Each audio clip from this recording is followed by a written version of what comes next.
WWE boss Vince McMahon has resigned following sex trafficking allegations from a former employee. Vincent Kennedy McMahon served as the executive chairman of World Wrestling Entertainment at TKO, the parent company of WWE, until the end of January. Despite criticism, McMahon has remained a constant in the industry since 1982, when he nearly monopolized it.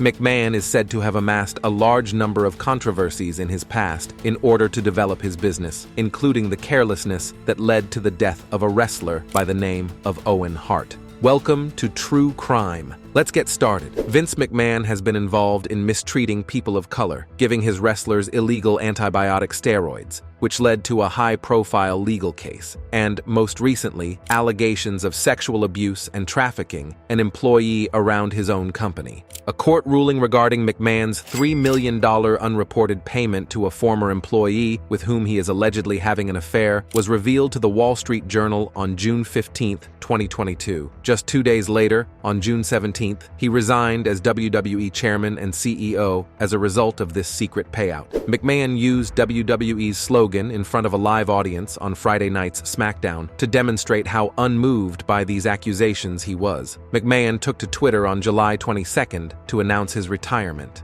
Stephanie McMahon, his daughter, began SmackDown on Friday night once more that evening. Although Vince's misdeeds against Miss Grant are well known, in addition to additional claims of hush money payments, NDAs, and sexual assault, she will be grateful to him for providing her with a father. Basically, McMahon had the final say in whatever narrative he chose to present on television. However, a few months after he retired, Vince returned to television, influencing his successor, his son-in-law Triple H. It was evident that McMahon remained a powerful figure in the organization. In fact, McMahon's reinstatement on the WWE Board of Directors in January 2023 forced WWE to step up their defense of him, and he quickly modified the organization's bylaws to essentially state that no business sales or media rights agreements could be made without his consent. McMahon was aware that he could conceal internal probes and accounts of his misdeeds for as long as he remained in power.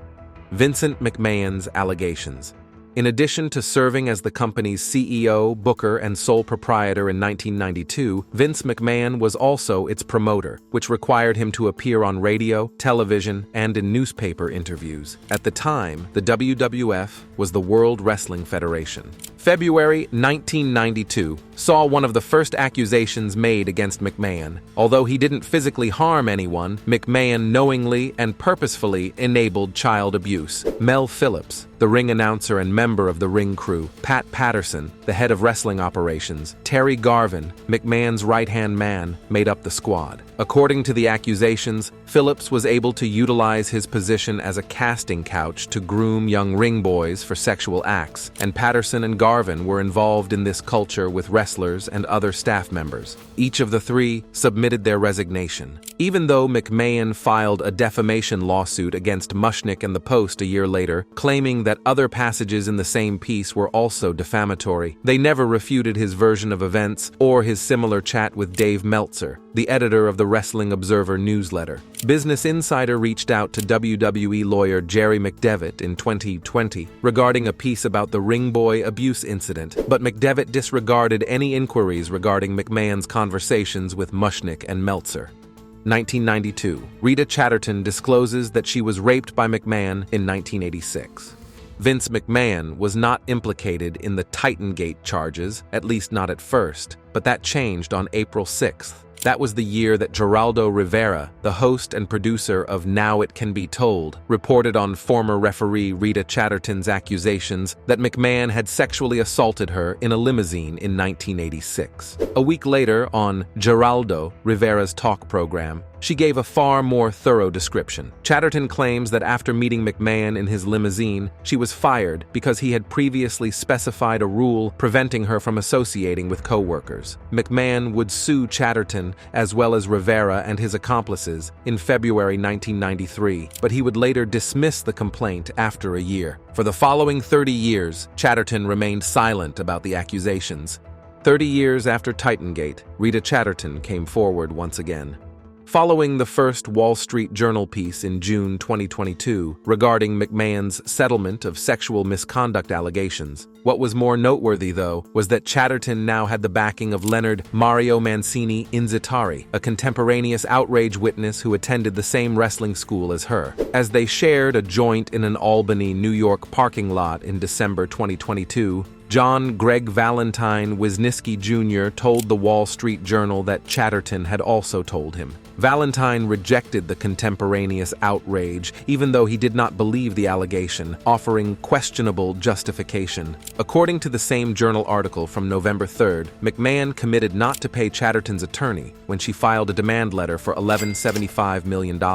Moreover, Chatterton was able to sue McMahon for damages resulting from the alleged assault later that month. This is because the Adult Survivors Act of New York, which was enacted in May 2022, suspended the statute of limitations for civil sexual assault claims for a period of 1 year. 1992, it was discovered that McMahon had helped Jimmy Snuka escape accusations of domestic abuse and possibly murder.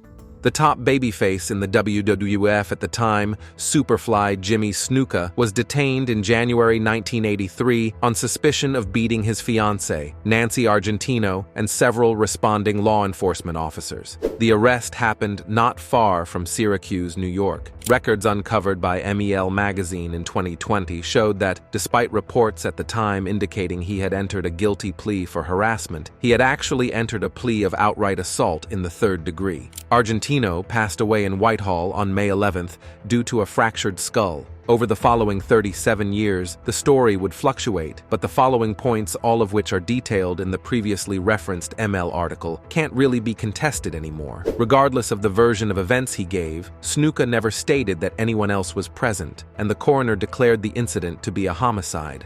For 30 years, the Nancy Argentino case was placed on hold.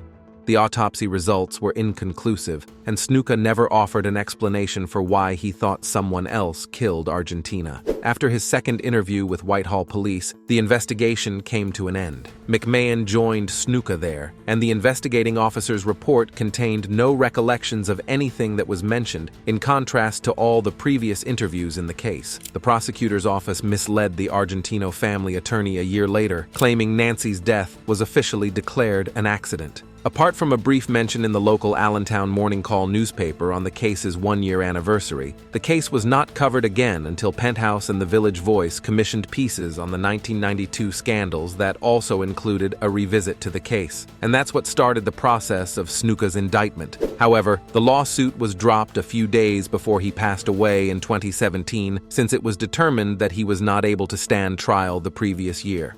2006, an employee at a tanning business reports McMahon to the police, accusing him of forcing sexual advances.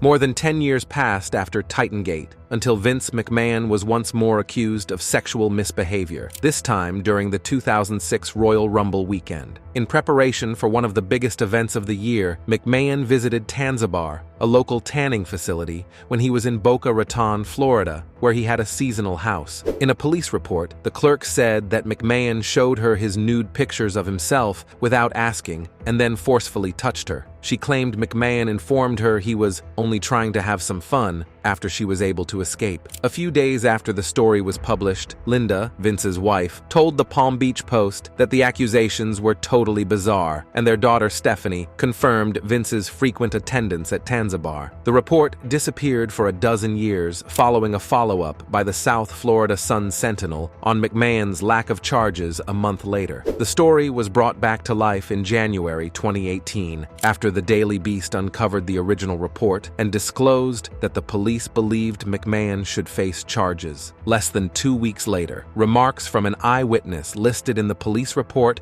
appeared in a Deadspin item that was being worked on in parallel with the Daily Beast story. 2022, an inquiry into hush money and non-disclosure agreements is initiated by a whistleblower email.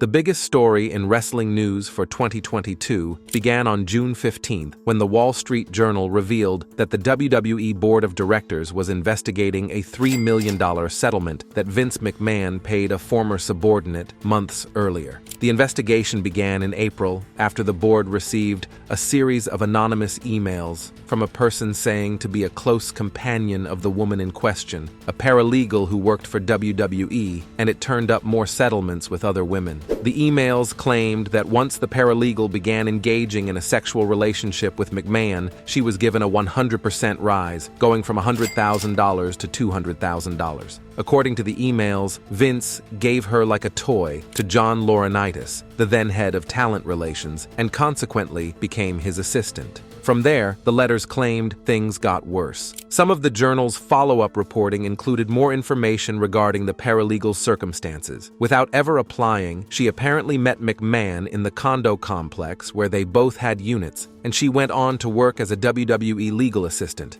Furthermore, she often talked with colleagues in the department about her close relationship with Mr. McMahon. The journal's story does not go into detail as to what particularly made her start to see the connection in a more negative light, or made her buddy handle the Laurinaitis scenario the way she did.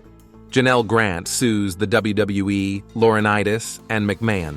After much more reporting than just the paralegal case, the Wall Street Journal put McMahon under enough pressure to make him announce his departure from WWE on July 22, 2022. On January 6, 2023, he rejoined the WWE board, and for slightly more than a year, he presided over TKO Group Holdings after a merger with the UFC and WWE. But the paralegal, who was now going by Janelle Grant, filed a civil lawsuit against McMahon. The 67-page complaint and fresh Wall Street Journal reporting presented an extremely frightening picture. The lawsuit claims that McMahon met Grant in March 2019 when she was financially and psychologically fragile. Taking advantage of Grant's need for work, McMahon befriended her at first, then began to have sexual encounters with her before forcing her into a relationship in exchange for a WWE contract. In the end, McMahon got Grant a job in the legal department of WWE, where she started working in June. A little over a year later, in March 2020, McMahon is accused of starting to send obscene pictures and videos of Grant to men both inside and outside of WWE. One of those men is rumored to be former WWE champion Brock Lesnar, whom McMahon was trying to recruit to sign a fresh deal at the time, according to the Wall Street Journal. According to the complaint, McMahon fired Grant from WWE in January 2022 because his wife, Linda McMahon, had found out about their relationship. Grant claims that McMahon coerced her into signing an NDA guaranteeing her silence in exchange for $3 million. 2022. 3 additional payments are uncovered by the Wall Street Journal, one of which comes from a former celebrity who alleged sexual assault.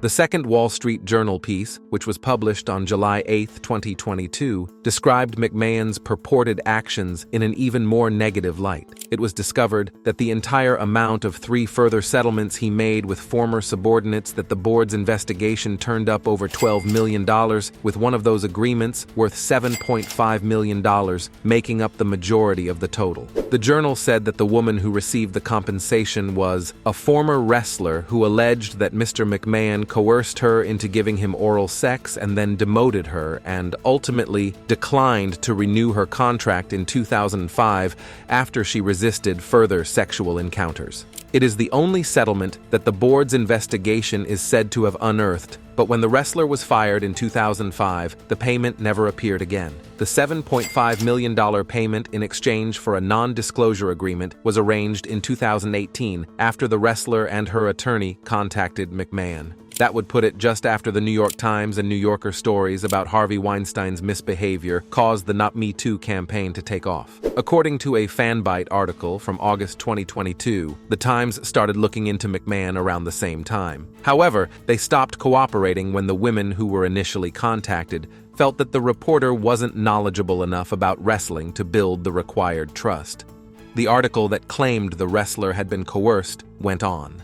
The journal reported the other two recently discovered settlements as follows elsewhere in the July 8th story. A woman referred to as a WWE contractor accused McMahon of sexual harassment in general and provided the company with unsolicited nude images of him that she said he had given her. In 2008, this led to a $1 million settlement. A 2006 settlement paid $1 million to a different woman who was described as a former manager and who had worked 10 years for Mr. McMahon before he reportedly started a sexual affair along with her. Paul London charges McMahon of pestering Ashley Massaro in sexual harassment in 2022.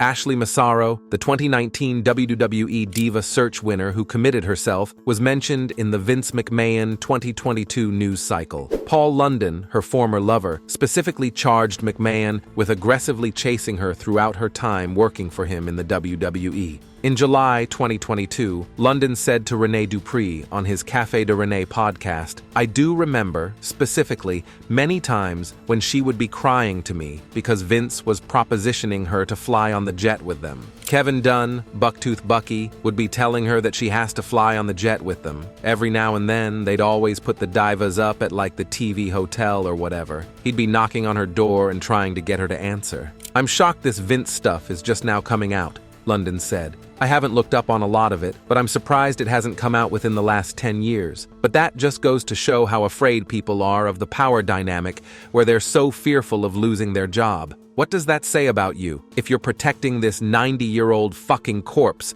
with a thong tan line just because he's a billionaire?" The list is to be continued. These are the claims of sexual misconduct made against Vince McMahon. Our thoughts and prayers go out to those involved. We hope you enjoyed our true crime overview of the disturbing world of Vince McMahon and WWE facing prison.